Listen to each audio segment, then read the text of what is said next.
كيف بدأ الموضوع؟ في الحقيقة كان الكلام هذا قبل حوالي 12 سنة.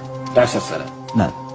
لما استضفت خالتي الصغرى، جاتني في بيتي على وليمة عشاء، هي لوحدها وجات مع أخوي، مع واحد من أخواني. الغالي شلونكم؟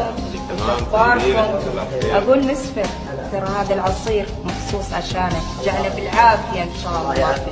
أثناء شرب العصير سبحان الله، يعني أول ما شربت العصير نزل في بطني مثل البركان يغلي، واستقر في جنبي الأيمن، ما كأنه نزل في المعدة، وكأنه نزل هنا على جنبي الأيمن. بسم الله بسم الله عليك. بسم الله مسفر مسفر. بسم الله ايش فيك؟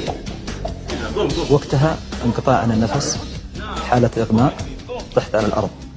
يقول لي أخوي يمكن حوالي 10 دقائق إلى ربع ساعة وأنت مثل المغشي عليك، أسمعك تتكلم وما أنت واعي، يعني ما أنت مدرك اللي قاعد أقول لك. يعني وقتها كانت خالتي موجودة وأنا كنت طايح على الأرض واقفة على راسي، والله ما سمعتها قالت سلامات أو الحمد لله على السلامة، أو قامت تحاول تشيلني مع أخوي من الأرض، وكأني رأيت ابتسامتها على وجهها.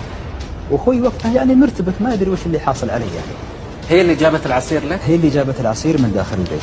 لم يكن مسفر الوحيد الذي أحس بغرابة خالته تلك الليلة، فزوجته